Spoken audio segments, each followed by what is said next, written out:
Merci. Juste pour vous dire que l'objet du rapport proposé au vote ne porte sur aucun des dispositifs cités dans le texte de l'amendement. Celui-ci est donc irrecevable.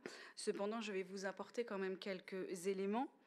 Comme je l'ai déjà évoqué tout à l'heure dans ma réponse à l'amendement numéro 6, la région continue son action en faveur de la formation professionnelle et apporte son soutien aux structures d'insertion que sont les écoles de la deuxième chance et des missions locales notamment. Je vous rappelle que le budget est identique.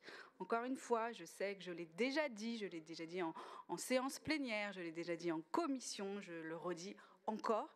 Et s'il faudra, je continuerai à le redire, mais les budgets ont été maintenus.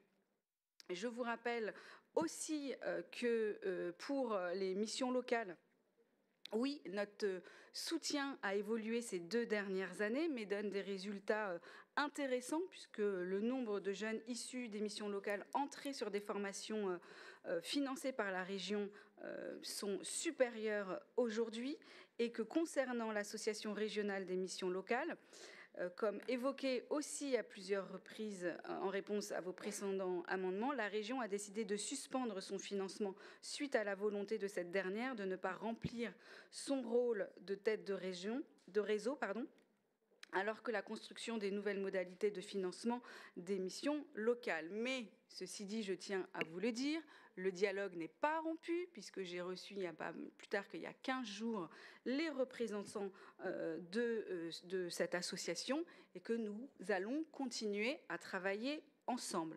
Concernant les écoles de la deuxième chance, je vous rappelle que la région est le premier financeur des écoles de la deuxième chance devant l'État et que les besoins sont largement couverts pour permettre leur développement, y compris en 2025. Encore une fois, le budget est maintenu et je vous rappelle qu'en 2024, la région a initié la recréation de 3 écoles de la deuxième chance, celle du 77, du 78 et du 95, à la suite de la liquidation du hub de la réussite. Enfin, au sujet des missions du CARIF horaire, elles sont toujours assurées par la région Île-de-France et par l'IPR et qu'aucune rupture n'a été constatée pour la diffusion des offres de formation permettant aux franciliens de s'inscrire en formation et aux prescripteurs d'accompagner les demandeurs d'emploi en formation. Je vous demande donc le retrait ou le rejet. Et est-ce que ce vœu de rejet est exhaustif ?